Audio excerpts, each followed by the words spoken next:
Coming up today on Studio 13 Live, the Lodge at St. Edward's State Park was named one of the best afternoon tea spots in Seattle.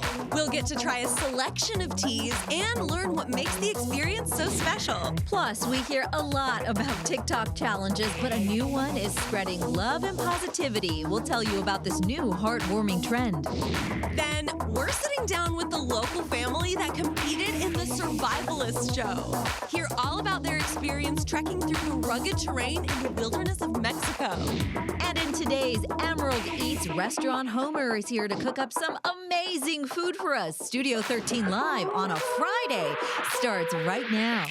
I wanna see you smile, take you another mile. Don't gotta wait, don't gotta wait, don't gotta wait today.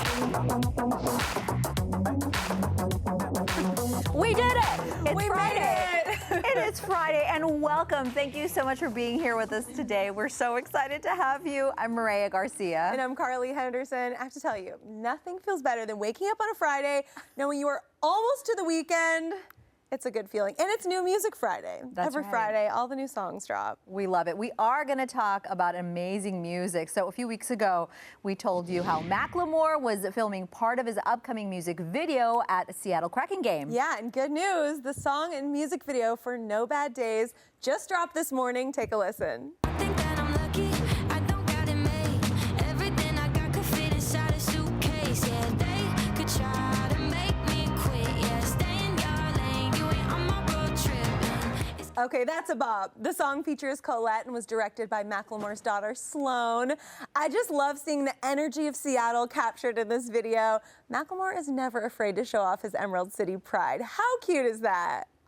Adorable, but also how bouncy and happy and joyful. Don't we need more of that? Absolutely, we need more of that. And my favorite part of the whole thing, I mean, well, there's a few things, like seeing the daddy-daughter relationship that he has is just so sweet. You can tell they are really so tight. And like, what an amazing core memory for Macklemore's daughter to look back, think of all these amazing places. Not only did she go with her dad, but she got to direct the music video. And there's so many great Seattle shout-outs in it too. Highway 99 gets a shout-out, which kind of weirdly made me happy when I was driving my car this morning, just because, you know, it's something you take all the time living here. And the Kraken game, and even Bowie, the mascot for the Kraken, made a nice appearance. I love him too. So it was just really cute. Go watch the whole music video on YouTube.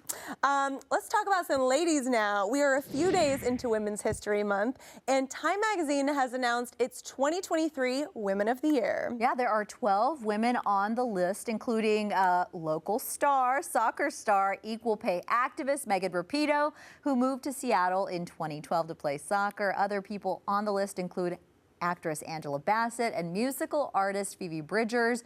And front and center, of course, on that cover is the wonderful actor Cate Blanchett. She is just one of the women Time says is working to create a better future for women across generations, communities, and borders. And it's so wonderful to get the opportunity to celebrate these women in many different avenues, careers of life, doing what they need to do to have a better situation for themselves, but also leave it better for the people coming behind them. Absolutely. Do you want to hear something wild? What? They just started this Woman of the Year category last year. Guess how long they've had Man of the Year? Uh-oh, how long? Almost 100 years. They've been doing it since 1927. So while, I want to be positive about it, and I'm really excited. I'm glad it's happening now.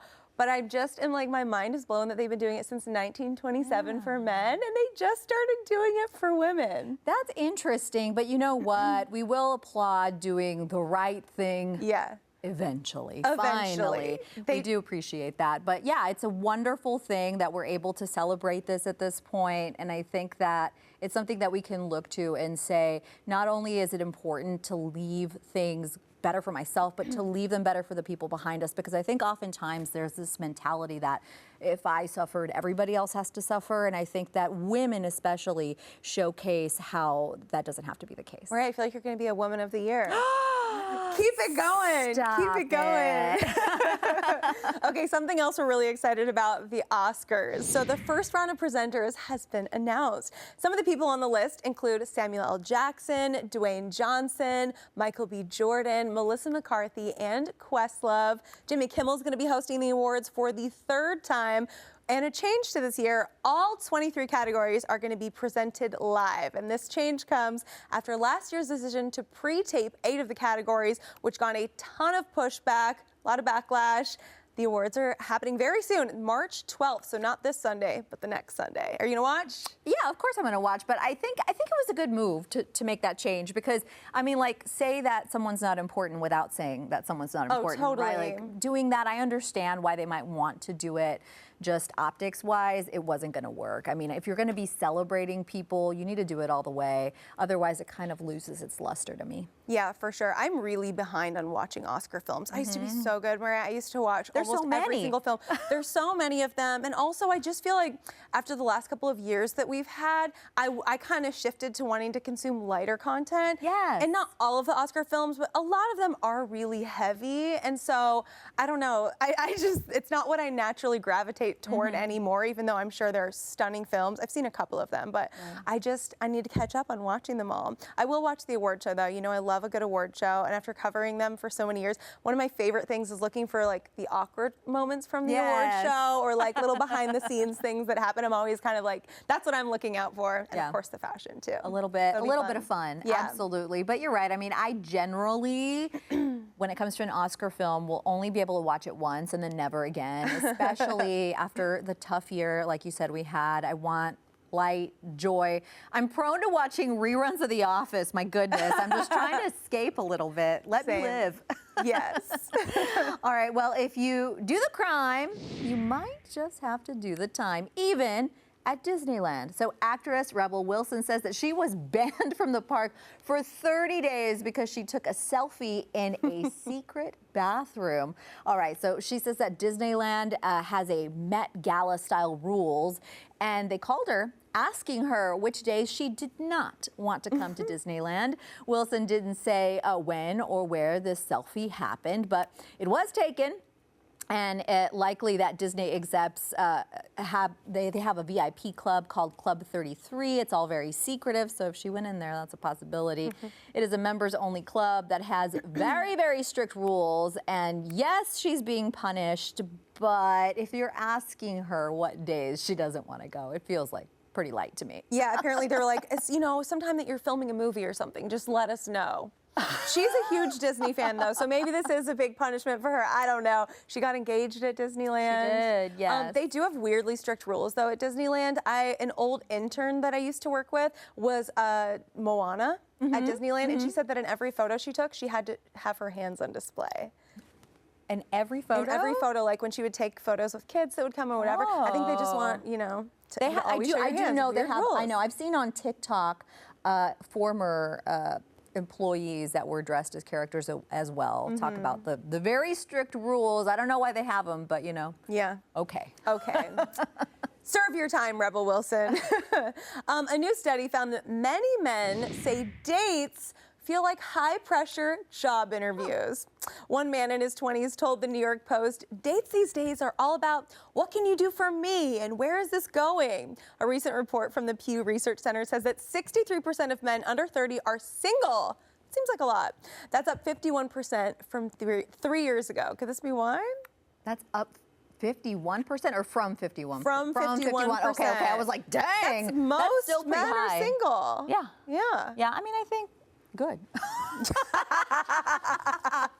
As we sit happily in our relationship. I know, right? I know. Who am I to talk? I just think, you know, it's like the power has shifted a little bit. Not saying women have the power because we still don't have as much power as men, but we have more freedom, certainly. And so now it is kind of like, well, what are you going to add to my life? I think a lot of people, you know, have changed their mindset to being like, I'm good on my own. I'm working to become a full, complete, whole person. So if I'm going to add someone into my life and share a lot of my time, I want to make sure this is someone who's worthy of it. So you should be kind of interviewing that person, to be honest. I think that is what it is. And, you know, it just seems a little like I want to snort laugh when I hear somebody complaining that it feels like, what are you going to do for me? Because for years and years, that's what it has been, men wanting to know what a woman can do for them, generally in a housing setting, right? Like, are you going to clean? Can you cook, right? That saying that if you can't cook, you're never going to get married.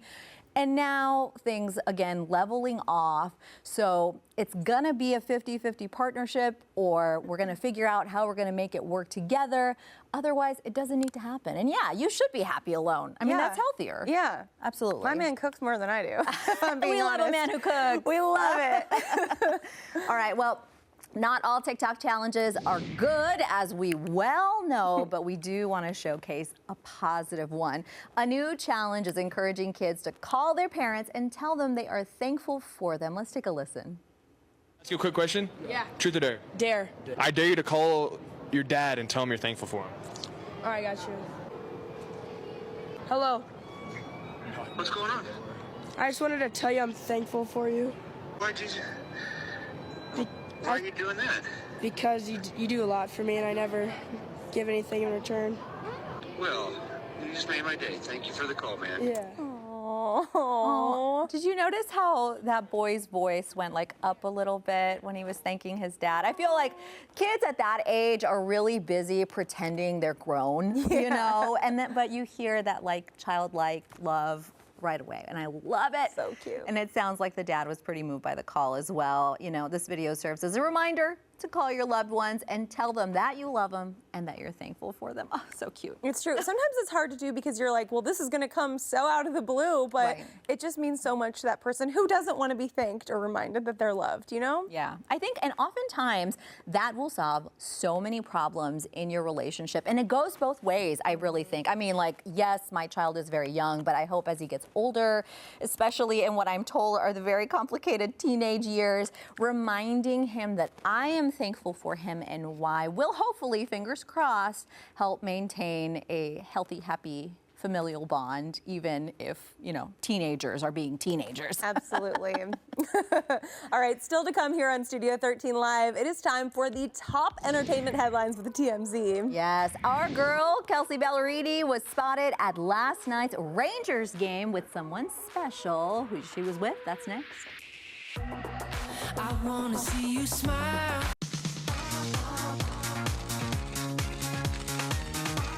It is time to take a look at what's poppin' in the world of celebrity news. And for that, we are bringing in TMZ senior producer Charlie Neff. Hey, Charlie. Good morning. How's it going over there today? Good to see your smiling face today. Likewise. Let's talk about Kelsey Ballerini. She's had a huge couple of weeks, and she and her man, Chase Stokes, just showed some PDA during last night's Ranger game at Madison Square Garden. Fill us in on that. Yeah, so for anybody that wasn't too sure if they were official, I think these photos confirm they're official. So they were at the Rangers game together in front of everybody. Obviously, they know that they're going to be filmed and there's a kiss cam and all this stuff. And they were totally smooching it up, looking very happy and totally unbothered. But of course, she is going through a nasty divorce with her ex, Morgan Evans. And, you know, just a week ago, she had talked about a little bit about their divorce, and he had said that she didn't really fully say what happened or the truth of what actually happened. And then there was reports that she had cheated with one of the guys from Chainsmokers. So that is totally messy, but it seems like she's moving on pretty quickly. It sure I'm seems like excited it. she's moving on, especially after listening to that album. Like, she just put her broken heart out there for everyone. I feel like, having not been through a divorce, I feel like I understand so much of what she was feeling through it. So I'm rooting for her. I'm excited to see this. Absolutely. I'm rooting for her too, and I think her and Chase are so cute together. And I think she had talked about how she actually slid into his DMs and kind of like, you know, shot her shot at him, and now look at them. Like, so, I mean, I'm going to take that into consideration now. You never know. You never know. You never know. That is right. Now, speaking of messiness, we're going to talk about the Fire Festival creator Billy McFarland getting back into the cheese sandwich game, but this time it's to pay workers who still are owed money from that festival. My goodness, talk to us about that. Yeah, so he's got another business, but it is for a good cause, like you said. So Billy McFarland, everyone knew him as the fraudster from the Fire Festival that went down in a fiery flame, literally. And he teamed up with Andy King. Now, I don't know if you guys remember Andy King. He was in the documentary about the Fire Festival, and he was like one of the guys that was working with Billy, and he had said that he was basically told by Billy to do whatever it takes to get this Evian water. And that included like sexual favors. He didn't have to do these favors, but he totally went viral for just talking about this. And so now Andy has teamed up with Billy. They're going to be selling cheese sandwiches, which is obviously a play on that viral cheese sandwich photo that everyone remembers from the Fire Festival. And so, yeah, they're teaming up together. They're going to be grilling up these sandwiches, selling them, and 100% of the proceeds will go back to all the people in the Bahamas that didn't get their money from this festival that went under. So hopefully they're going to stay true to their word, and these people will get the money. But hey, the sandwiches kind of look good. I'm liking it. I do remember that from the documentary. I fully gasped. Yeah. That was wild. What a post-prison project. My goodness. I don't know if I'd buy anything from this man, but I'm glad that people are going to get paid back. Yeah, absolutely. Yes, Charlie, exactly. Thank you so much for joining us today. Thank you so much. I'll catch you guys next time. Yeah. Okay. All right, coming up, we are learning about different teas with the Lodge at St. Edward State Park. Yeah, get a look at their award-winning high tea experience. Oh my gosh, that looks so good. Right after the break. I wanna see you smile. It is time for Seattle Sips, where we check out some amazing drinks in our area. Yes, and today we are joined by Jessica Gerhardt with the Lodge at St. Edward State Park. Hi. Hi. Thanks for coming in today. So I hear that you've created this really special afternoon tea experience. Kind of tell me about what your goal was in creating this and what's the vibe when people arrive?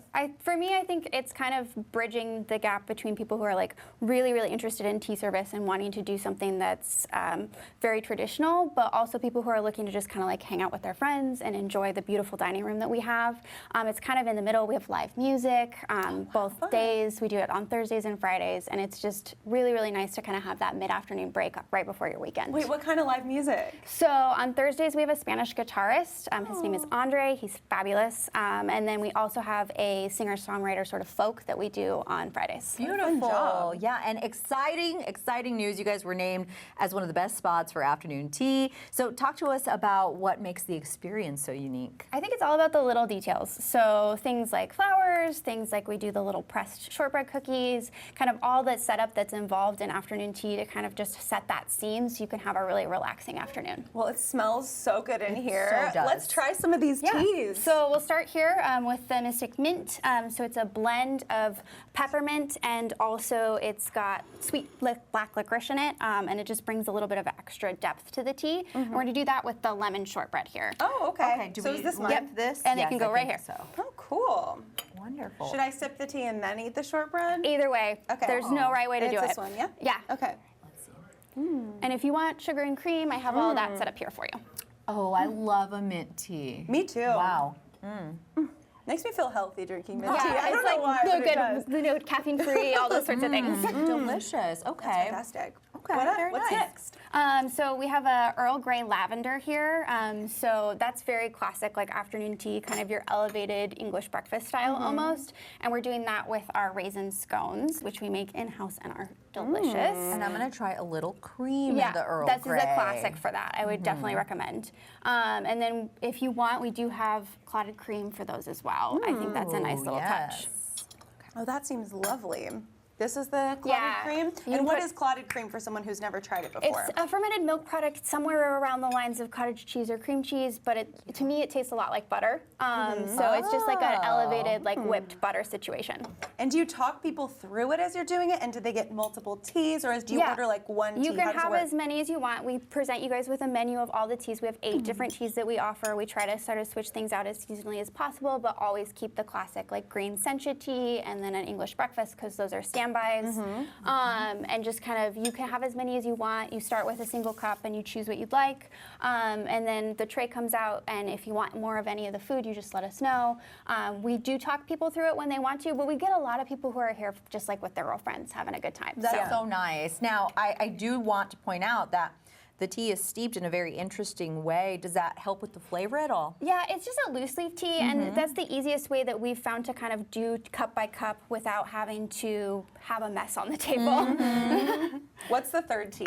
So our third tea is a classic pu'er, which is like a earthy smoked black tea. And we paired that with our honey buttermilk tart with cranberries. Ooh, beautiful. I don't know why I feel like we should cheers, because not that you cheers tea really, but we always cheers and we haven't done it yet. We're not always drinking alcohol. That's all I'm saying. You can cheers anything, right? This is so earthy. Yeah, it's really unusual. I like that one a lot. It's not one I would have picked out. For the winter, I feel like it's excellent. Okay. That's my favorite of the sweet treats, too. Nice. I love that. I'm going to try it. And tell us about some of the finger foods over here, too. Yeah, so we do your classic tea sandwiches. So we have a cucumber sandwich with a creme fraiche. We do this gorgeous, like, cured ham and pickle sandwich. That's definitely one of my favorites. It's yummy. This is a Mama Lil's pepper and cured salmon going on here. I really love these little guys. They're little, like, almost like baked potato slices. They have a creme fraiche and then a bacon and chives on top. Those are probably my favorite to snack on. We do a pumpkin bread right now.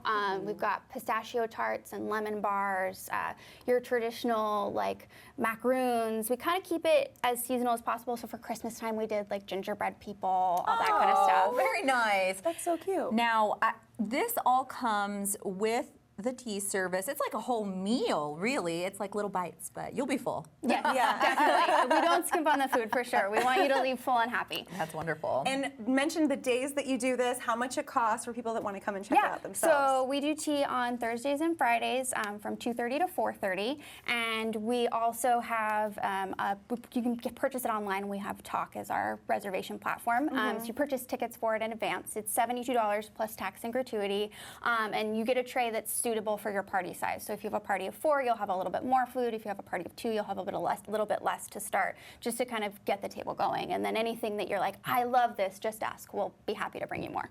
This is so fun. I feel like we just had a little high tea. I know. Like I a feel rapid fire high tea. Very fancy right Yeah, now. super quick. We Not are. as relaxing, but That's okay. I loved it. Do you have any last tips for us to be fancier? Should we do the pinkies out? is a classic, I think. Okay.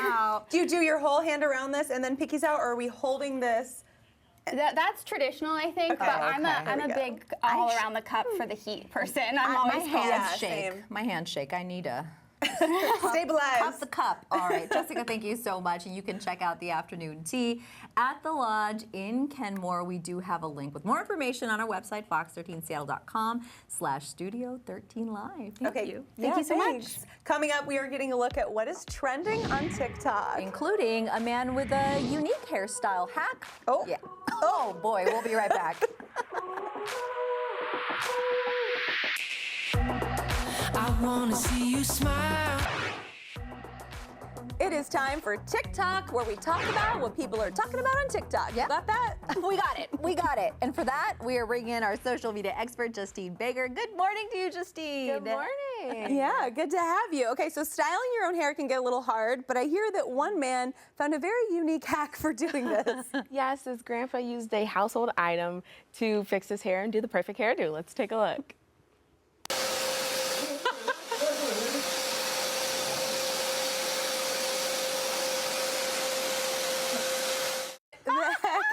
What is that? He had a cute little vacuum, right? Wow, people are creative. You I'll know say what? that. I'm glad he's still laughing. Yeah. You know, I'll say that for sure. What do you have for us next? So some people do a little happy dance when they eat good food, minus this. A cat does a little happy dance when it drinks its water. Let's take a look.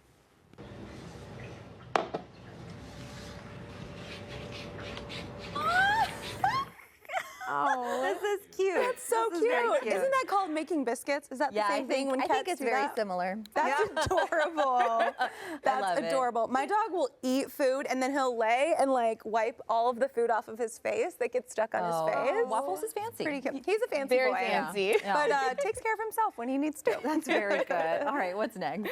And this next one, this girl is surprised with her friends when they surprise her as dressing up as her as a kid. Let's take a look.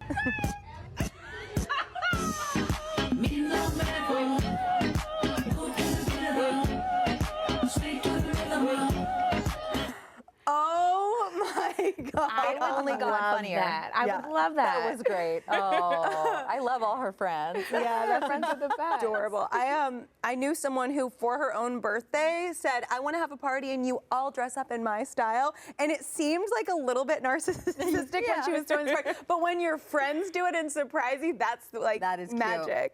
That's so funny. Okay, what's next? So we all know weddings can get a little wild, especially during the dancing portion. Check out this lady's chicken socks. Oh. So I walk in. What the heck? Oh, wow. I thought they were going to have little chickens. She went full chicken. Yeah. Full claw. Full claw. Full claw. Whoa. I think we've had a lot of people on today that have just a really great sense of humor. Yeah. They don't take themselves too seriously. That's great. Well, Justine, thank you so much for joining us today and giving us a laugh. Of course. All right, well, it is college acceptance season, and one high school senior in Philadelphia could not be more excited. Let's take a look at this viral reaction.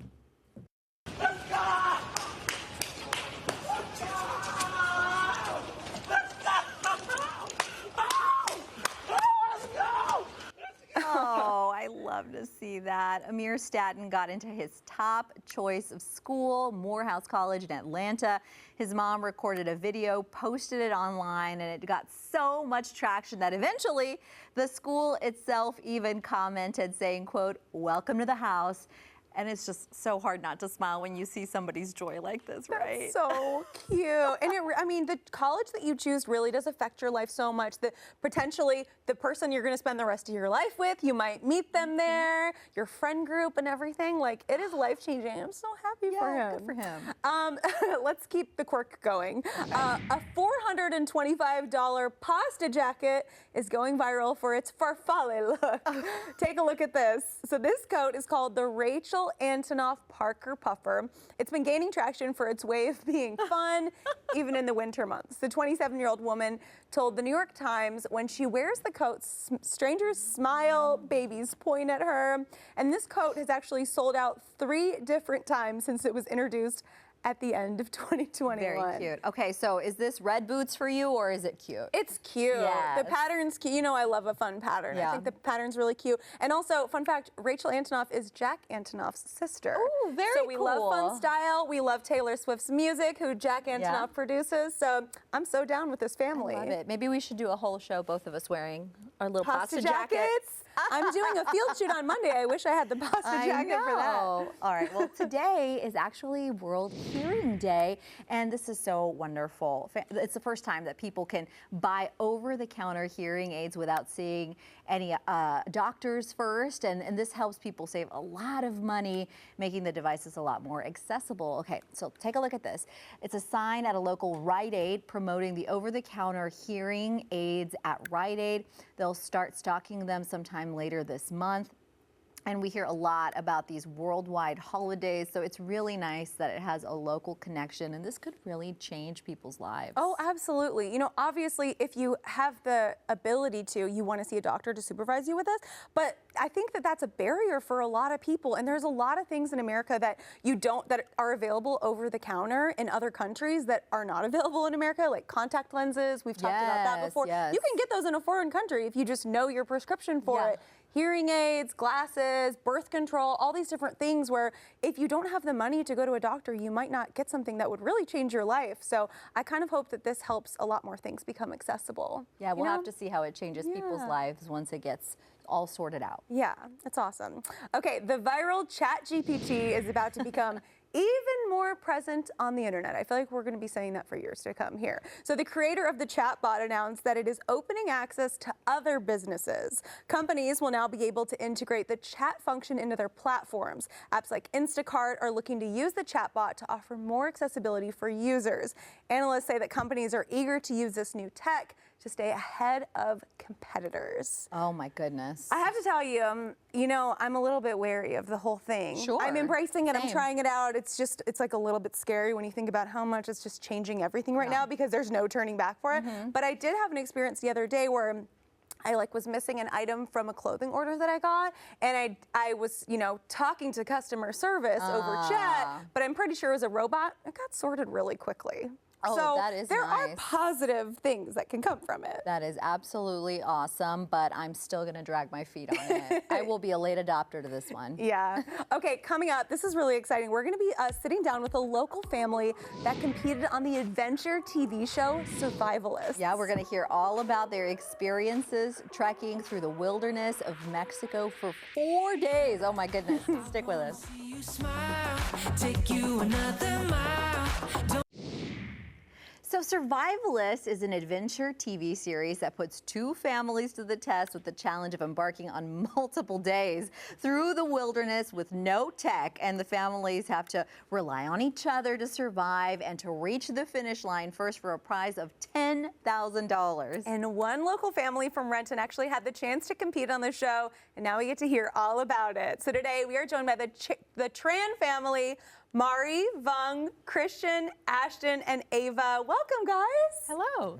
Thanks for coming in. So tell us kind of, first of all, how did you hear about this opportunity and how did you get involved?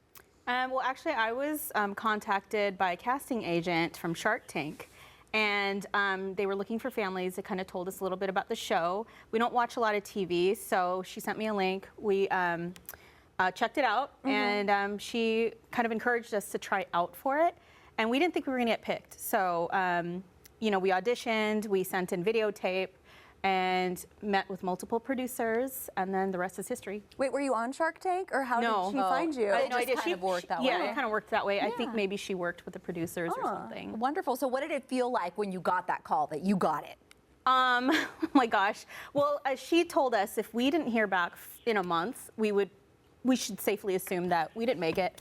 6 to 7 weeks passed, and we got an email saying, hey, you guys are finalists. And we were just kind of like, what? We didn't think it was real, you know, but yeah, obviously. Obviously it was. So you spent 4 days trekking through the wilderness of Mexico. What was that experience like? Like, what words would you use to describe it? It was different, yeah. It was grueling. Very different environment. Like, yeah. a lot of sand, a lot of desert, like very different from Seattle, where it's raining here. Yeah. Yeah. Now I want to hear from each one of you. What was the most challenging thing for you as individuals? I'm sure it was different stuff. Well, for me, the sand was a lot more difficult than I thought it was going to be. They did pre-warn us that it was probably one of the most difficult terrains they had for the families. So once we went on the sand, I mean, it was no joke. Like, just you don't know whether you're going to sink or, you know, whether the sand's compact. It's kind of like snow, but worse. Oh my gosh. Because it gets in your shoes and everywhere. It was in my eyes, and it was just hard to see.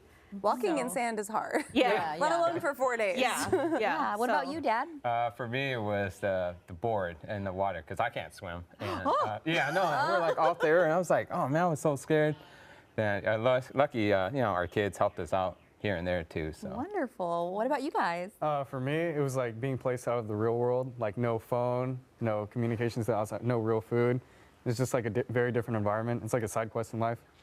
Yeah. Wonderful. You? Well, for me, it was, the technology. Without it, it was kind of hard. Yeah. And then also, a couple of the days, me and my brother had to carry my mom and Ava's bag to the finish line, pretty much. And it was like 40 pounds each bag. So it was hard to walk in the dunes with those heavy bags. Yeah, but you guys helped your family. That's beautiful. Yeah. All right. Ava, what was hard for you? It was all just challenging. Yeah. Yeah, I can imagine. I want to know kind of how the experience helped bring your family closer together. Well, I think just putting us in the middle of nowhere with no tech, it kind of forced us to kind of face our issues head on. And we didn't think about it at the moment, I guess, but just, we had a lot of bottled up feelings inside. So just kind of like, we didn't realize what the other person was going through and the hardships that they, were facing. And just not communicating is just really detrimental to a relationship, right? So that really taught us to really face our fears and all that. Do you think that you will take that sort of lesson of the importance of communication now back to life in Renton? I think so. I mean, it's gotten a little bit better, but we sure have a lot to work on. Yeah, and what was your favorite memories that you made there? Anything good? You know, just the fact that we just kind of like hung out because it's hard to get all 5 of us together. Yeah, we're always so busy. Yeah, and you know, he's off at college, and you know, he's gonna go to college soon, and it's kind of like, you know, we're really into family, just being together and just knowing that they're, you know, going out on their own, and you know, it's kind of hard. Yeah. What would you say is like the biggest thing that you learned from the whole experience? You know, never give up. We can always go through hard things, you know. And work together as a face team adversity. too. Yeah. Yeah. Who was like the VIP? Who was the strongest, the most helpful? Who came through when you didn't expect it? Oh my gosh. I think it's Christian Yeah, I and think I have Ava. to say myself. Yeah. Yeah, Christian, we love it. Confident And king. tell us a story about that. Yeah, so this is like the first time I've like gotten this mad and like angry, but I wanted that money, you know, and like especially with like our family too. I was like, yo, hurry up, you know, let's go.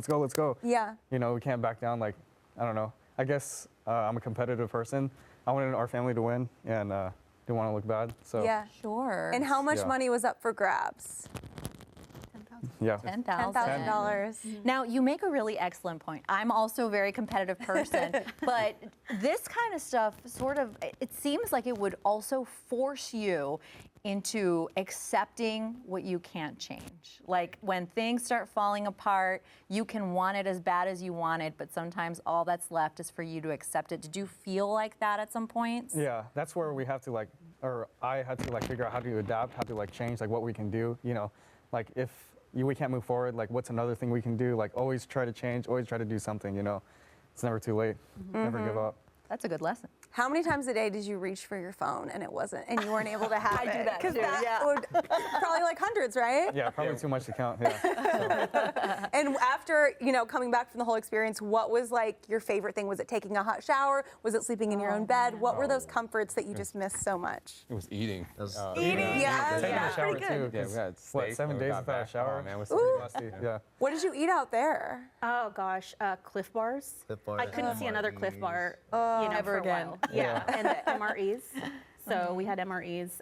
Christian and I, they didn't show this on camera, but we did a challenge. So we ate really like weird stuff like rattlesnake and these eels that look like worms, and it was just really weird. So, I mean, it was fine. I was hungry, so It was okay. Well, we applaud the lessons that you learned and your bravery, and you guys should definitely check this out. You can catch the Tran family on season 3 of Survivalists. It's streaming on BYU TV, and we do have a link for more information on our website, fox13seattle.com/studio13live. Thanks again. Thank you. You guys were awesome. Okay, still ahead, Chef Logan Cox from Restaurant Homer is here for Emerald Eats. Yes, we're going to be cooking up some caramelized sunchokes. Find out what that is with us. It is time for Emerald Eats, where we get to highlight amazing food in our area. Yeah, and today we are joined by Logan Cox, owner and chef at Restaurant Homer. Welcome, welcome. Thank you so much for having me. Yeah, it smells so good in here, guys. So talk to us about where the name Homer for the restaurant came from. Homer is actually named after my wife and mine golden retriever named Homer. Yeah, he's our sweet little guy. He's he just turned 7 actually in February. That's amazing. You have him on the coasters Yes, even. yeah, Look at how cute becoming that eight. is. I You know. love an ode to a dog. Exactly. And it's kind of plays into, my wife is from Alaska, and we used to run a lodge before we got married in Homer, Alaska, hence the name, naming the dog. We got very creative, so we named the restaurant Homer. That's great. Tell us all about what kind of food you serve. We do sort of a play on Middle Eastern and Mediterranean cuisine, but we use it through the lens of like the produce of the Pacific Northwest. So you won't see a lot of traditional items, but you know, for instance, today we're serving sunchokes, which you wouldn't normally see in, say, a Mediterranean or Middle Eastern restaurant. And we wanted to kind of showcase these today because these might be something you'd see at, you know, Whole Foods or your farmer's market, and you'll be like, what the heck are those? Yeah. Sure. How do I cook them? They look like ginger. I don't understand. So I kind of, you know, just wanted to showcase it to people at home that you could easily make a dish with sunchokes. You're demystifying sunchokes Exactly. for us. Thank you for that. Yeah, yes. doing your work there. And now everything you make is prepared wood-fired. Talk to us about that. Yeah, so I just am a firm believer that cooking something over fire makes it taste that much more delicious. So we decided when we were building a restaurant out that it was like, I don't even want a gas line. Let's just have a big fireplace and a big wood-burning oven. and that's our two like elements of cooking at the restaurant. So. Beautiful. And I heard you make pretty much everything from scratch in-house. Why was that really important to you? Being a professional chef, I've cooked for, maybe 20 years now. So like I find passion in like making yogurts and misos and sourdough breads and all those things, and it just sort of it makes the job more fun for everyone that's coming in, especially for a neighborhood restaurant like us. We like want to make sure it's approachable, but still have them experience like something a experienced chef might be able to serve. Yeah, now we do have so many delicious items on the table, but before we jump in, I want to ask you about your second restaurant called Milk Drunk. Tell us about that. Milk Drunk is a restaurant just down the street from Homer, actually. We also live in Beacon Hill, where the neighborhood's located. So we saw this space open up, and we're like, let's open a place here too. So Milk Drunk is actually named after my 3-year-old daughter, Simone. Oh, yes! Given it was birthed during the pandemic, and she was breastfeeding at the time. Yes, yes. So we decided to name a soft serve restaurant after her. I love the inside joke. I love the inside joke. Well, what are we making today? Talk us through it. So today we are serving some caramelized sunchokes with black garlic, celery, kumquats, and bee pollen, which sounds complicated, but it's actually a very simple thing to make at home if you wanted to use sunchokes. You just need to rinse them very well, cut them into small pieces, and roast them in an oven at, say, like 425 at home for about 30 minutes. And they'll turn into these small, little caramelized, delicious, soft, beautiful, like little sunchokes here. Now, do you peel these? Or? You don't have to. I purposely leave the skins on because they get really nice and crispy when you roast them. But that's all you really got to do, just roast them on a sheet tray. Beautiful. Where are sunchokes from? These ones are from Red Dog Farm. It's an organic farm located up north near Port Orchard. Beautiful. Cool. So we're serving this today, keeping with that Middle Eastern Mediterranean theme. We have some black garlic tahini here. Ooh. Black garlic is traditionally a sort of fermented whole garlic cloves that are cooked at a very low temperature for a month until they turn like this black sort of caramelized sweet flavor. Now we have those, and we can just add our sunchokes.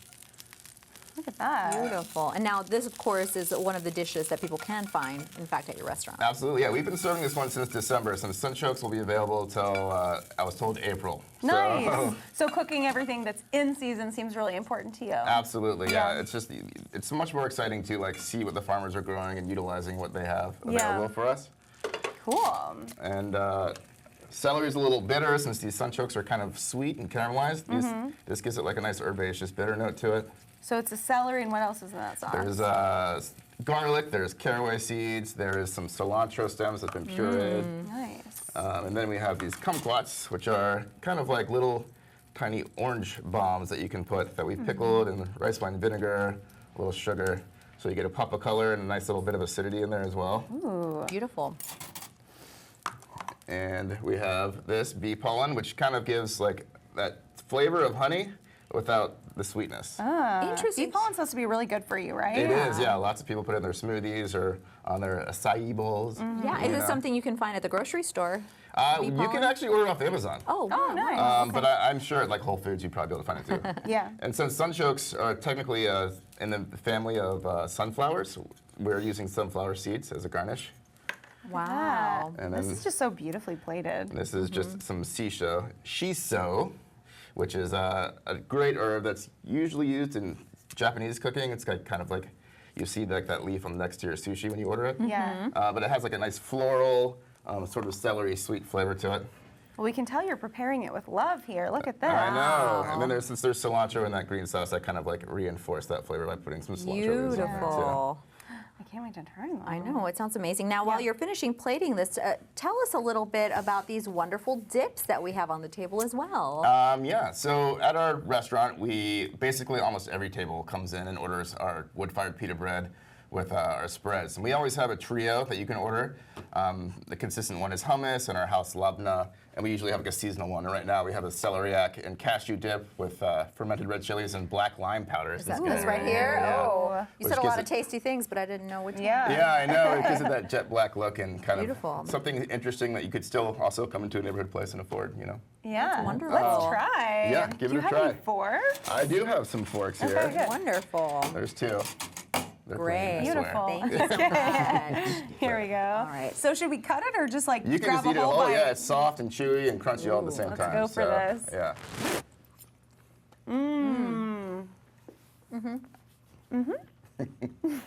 I'm trying to decide what it tastes like. I love this the is my first kumquat. time having one of these. Yeah. I love the cilantro. Yeah.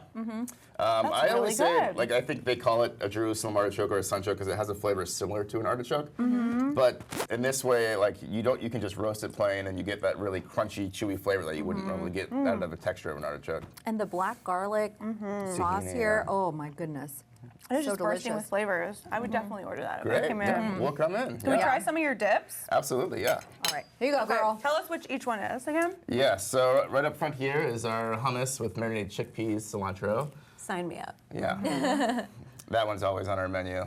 And then next to that, the white one is a labna with dried cherry tomatoes, sea lettuce, and mint. And labna is like a savory yogurt, right? Yeah, so we make the yogurt and we strain it for 3 days in the refrigerator. So it gets really thick, but super tangy, kind of fermenty, so it's like fun to eat. And the other one is our seasonal one right now, which is our celeriac cashew dip that has pickled red chilies and black lime powder. This one right here? Yeah. Oh, You are doing it right, my friend. How did you learn that you love to cook? It's kind of been, I've been doing it for so long that I just sort of continue to do it. My first job was working in a restaurant, and I just continued working through restaurants in college. And instead of graduating and finishing, I still have 1 semester left. Sorry, Mom. Sorry. We just kept cooking professionally, and here we are today. We have 2 restaurants and a great family, and we I feel like you're doing it Seattle. right. You're doing it well. Beautiful. Thank you so much for coming in, Chef Logan Cox with Restaurant Homer. And we've posted more info on our website, fox13seattle.com/studio13live. Yeah, and don't forget, if you have a restaurant or a bar that you think we should feature, let us know. Email us studio13live@fox.com. Bye. Happy weekend.